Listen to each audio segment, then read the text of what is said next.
بسم اللہ الرحمن الرحیم۔ السلام علیکم ورحمۃ اللہ وبرکاتہ۔ غرناطہ اسلامی اندلس کا آخری شہر تھا جسے عیسائی افواج نے تاراج کیا۔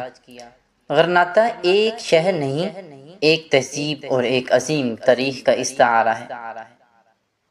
مسلمانوں نے کم و بیش 700-800 سال یورپ کے اس خطے اسپین پر حکومت کی۔ مسلمان جب یہاں پہنچے تو اس خطے سمیت پورا یورپ بدتمیزی اور بد تہذیبی کا مرکز بنا ہوا تھا۔ میلوں مشرق اور میلوں مغرب تک کوئی پڑھا لکھا شخص نہیں ملتا تھا، بلکہ اپنی جہالت اور کم علمی پر لوگ ناز کیا کرتے تھے۔ حکمران طبقے کا حال بھی اس سے کچھ مختلف نہ تھا۔ بادشاہ تک تعلیم سے نہ بدلا اور مرکز جہالت ہوا کرتے تھے۔ خاندان کے خاندان، قبیلے کا قبیلے، سالہ سال گزر جانے کے باوجود کوئی پڑھا لکھا شخص پیدا نہیں کر پاتے تھے۔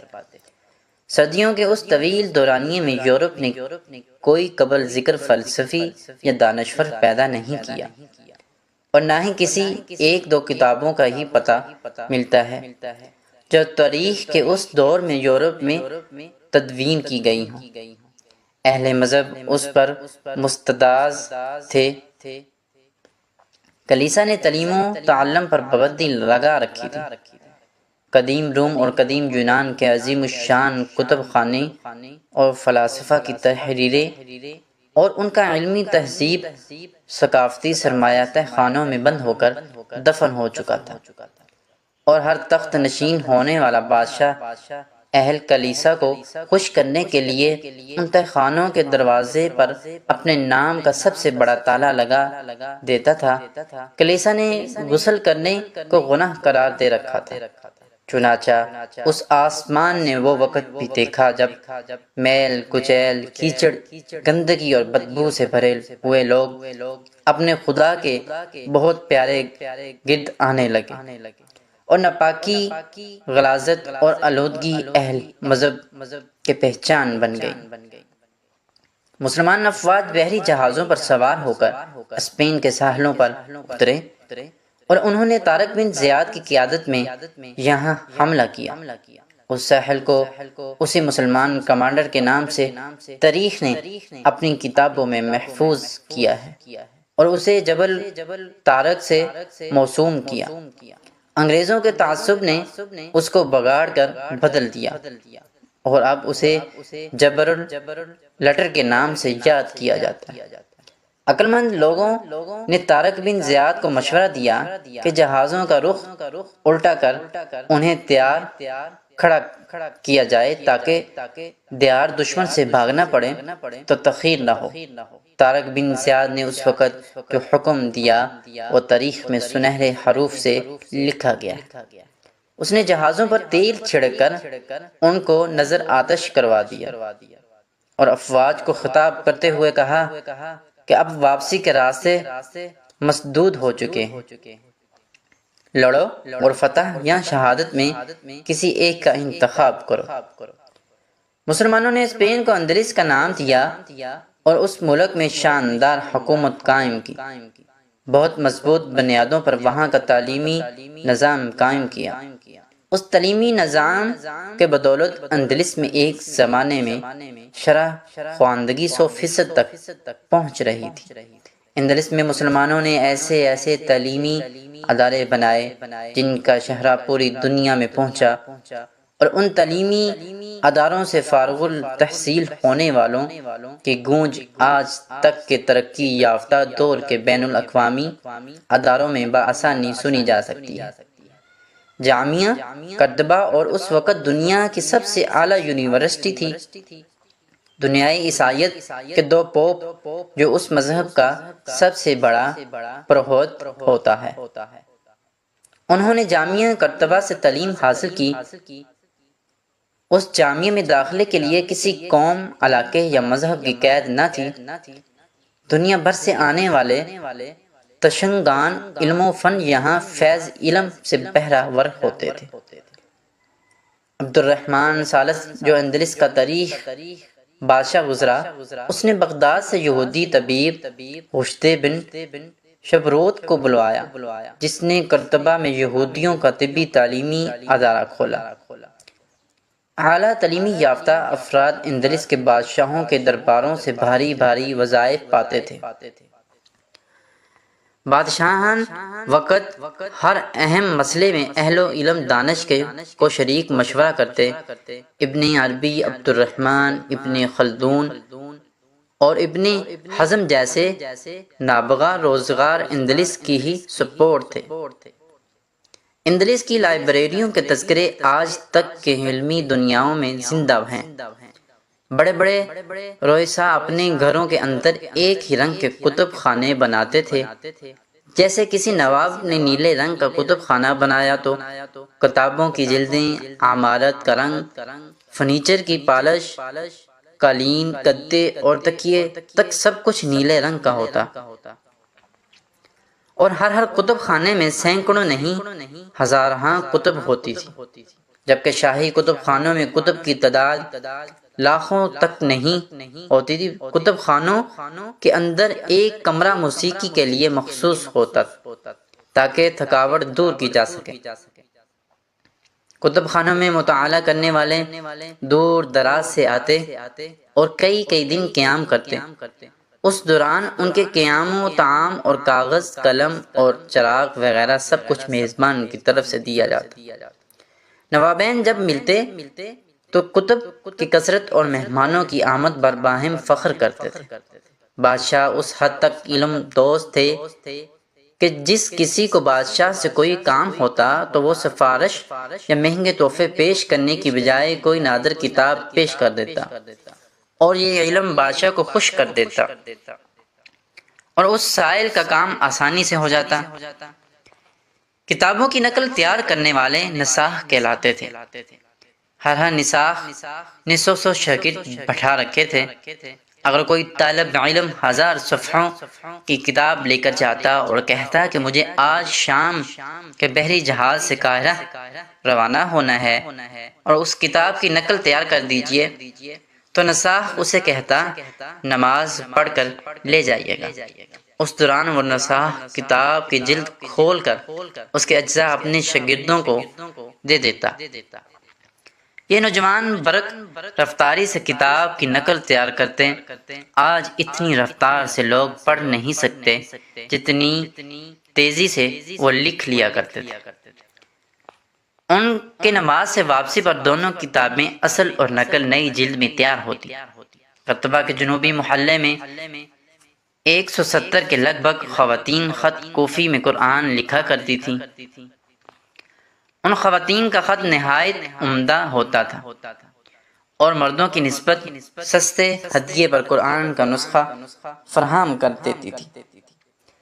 کرتبہ اندلس کا دارالخلافہ رہا۔ اس کے علاوہ غرناطہ، اشبیلیہ، ملاغنہ اور دانیہ سمیت کتنے ہی خوبصورت شہر اس دور میں اسلامی تہذیب و تمدن کی ماں جگہ تھے۔ اسلامی اندلس میں ہر 2 شہروں کے درمیان پکی سڑکیں تھیں، اور مسافر 2 کوس بھی نہ چلنے پاتا تھا کہ اسے کوئی مسافر خانہ مل جاتا جہاں اس کی مفت خدمت کی جاتی تھی۔ سڑک کے دونوں طرف پھلدار درختوں کی لمبی لمبی قطاریں تھیں۔ شہروں میں بھی پتھر کی پختہ سڑکیں تھیں۔ ہر گھر والے شام کو رات بھر کیے ایک چراغ روشن کر دیتے تھے، جس سے گلیاں اور پھر پورا شہر روشن رہتا۔ دن نکلنے پر ایک گدھا گاڑی والا ہر گھر سے کوڑا اکٹھا کر لیتا۔ ہر گھر تک پانی کی فراہمی اور نکاسی آب کا بہترین نظام تھا۔ مسلمانوں کے بعد عیسائیوں نے ایک علاقے کا آبی نظام کھودا، لیکن پھر نہ بنا سکے۔ اس کے بعد انہوں نے پھر کسی نظام کو نہیں چھیڑا۔ اندلس میں مسلمانوں کے زوال کے بعد 300 سال تک جرمنی، اٹلی اور فرانس کے شاہی درباروں میں مسلمانوں کی تدوین کردہ کتاب کے یورپی زبانوں میں ترجمے ہوتے۔ اس مقصد کے لیے وہاں کے بادشاہوں نے بھاری تنخواہوں پر عربی زبان کے ماہرین تعینات کر رکھے تھے، جنہوں نے سینکڑوں یا ہزاروں نہیں بلکہ لاکھوں کتب کا عربی سے یورپی زبان میں ترجمہ کیا۔ ان تراجم کے بعد یورپ اس قابل ہو سکا کہ وہ سائنس کے میدان کوئی کارنامے نمایاں سر انجام دے سکے۔ مورخین نے ایسے شواہد بھی پیش کیے ہیں جن سے متعصب یورپیوں کی بددیانتی ثابت ہوتی ہے، کیونکہ مسلمانوں کی کتب کو یورپیوں نے ترجمے کر کے تو ان کو اپنے نام سے منسوب کر لیا، اور اندلس مسلمانوں کی کئی ایجادات تک کو انہوں نے اپنی تحقیق کا نتیجہ قرار دے دیا۔ اتنے بڑے پیمانے پر تراجم اور غرقہ کے باوجود آج تک مذکورہ ملکوں کے عجائب گھروں کے تہہ خانے مسلمانوں کی لکھی گئی ان کتب سے بھرے پڑے ہیں جن پر کوئی کام نہیں ہوا۔ 800 سالہ دور اقتدار میں مسلمان اقلیت میں رہے، اور افسوس کہ وہاں مسلمانوں کی مقامی نسل تیار نہ ہو سکی۔ مسلمانوں کے باہمی قبائل جھگڑے اور اقتدار کے رسا کشی نے انہیں اندر سے کھوکھلا کر دیا۔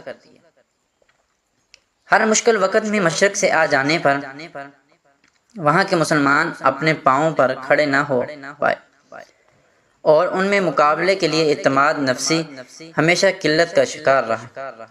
زن، زر اور زمین نے وہاں کے مسلمانوں کو تیزی سے روبہ زوال کرنا شروع کر دیا۔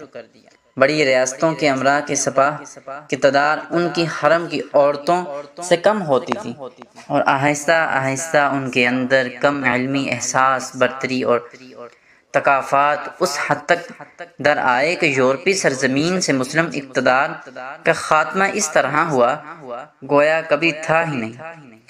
یوسف بن تاشفین اور دیگر حکمرانوں نے کہ عیسائیوں کے خلاف زبردست فتوحات سے ملنے والے مواقع بھی اسپین کے مسلم حکمرانوں کو خواب غفلت سے نہ جگا سکے، اور بالآخر انہیں اسپین کو چھوڑنا پڑا۔ حقیقت تو یہ ہے کہ اسپین میں مسلمانوں کا اقتدار اسی روز ختم ہو گیا تھا جب سن 1236 میں قرطبہ جیسا شہر عالی شان عیسائیوں کے قبضے میں چلا گیا تھا۔ حرم قرطبہ کو گرجے میں بدل دیا گیا، اور اسپین میں باقی رہ جانے والے مسلمان کچھ نہ کر سکے۔ اس کے بعد 250 سال تک صرف ریاست غرناطہ ہی مسلمانوں کا آخری ٹھکانہ تھی، جس کا سن 1491 کے انہی ایام یعنی 4 دسمبر میں عیسائیوں ریاستوں لیون اور کشتالہ کے 1,00,000 سپاہیوں کی جانب محاصرہ کیا گیا، اور بالآخر جنوری سن 1492 کے ابتدائی دنوں میں ابو عبداللہ نے ملکہ آئزبیلا اور شاہ فرڈینڈنڈ کے سامنے ہتھیار ڈال دیا، اور یورپ میں صدیوں پر محیط مسلم اقتدار کا سورج غروب ہو گیا۔ گو کہ ہتھیار ڈالنے کے لیے جو معاہدہ کیا گیا اس میں مسلمانوں کو مکمل مذہبی آزادی کی یقین دہانی کروائی گئی تھی، لیکن زیادہ عرصہ نہ گزرا کہ عیسائیوں کی قوت برداشت جواب دے گئی۔ مسلمانوں کو جبراً عیسائی بنانے کی کوشش کی گئی، ناکامیوں پر انہیں سخت عذاب سے دوچار کیا گیا، یہاں تک کہ مسلمانوں کو زندہ جلانے کے واقعات بھی پیش آئے۔ بڑی تعداد کو جلا وطن کر دیا گیا، اور 1 صدی کے اندر یہ عالم ہو گیا کہ سرزمین اسپین پر ایک بھی مسلمان باقی نہ بچا۔ ایسے ہسٹری واقعات سننے کے لیے جو ہمارے لیے سبق آموز ہوتے ہیں میرے چینل پہ آپ کو سننے کو ملتی رہتی ہیں، تو پلیز ویڈیو کو ضرور لائک کیا کریں اور آگے ضرور شیئر کر دیا کریں۔ اگر میرے چینل پہ نیو ہوتے ہیں تو چینل کو ضرور سبسکرائب اور بیل آئیکن کے بٹن کو ضرور دبائیں تاکہ ہر نیو آنے والی ویڈیو کا نوٹیفیکیشن آپ کو مل سکے۔ تب تک کے لیے اجازت دیں، اپنا بہت سارا خیال رکھیے گا، مجھے دعا میں یاد رکھیے گا۔ اللہ حافظ۔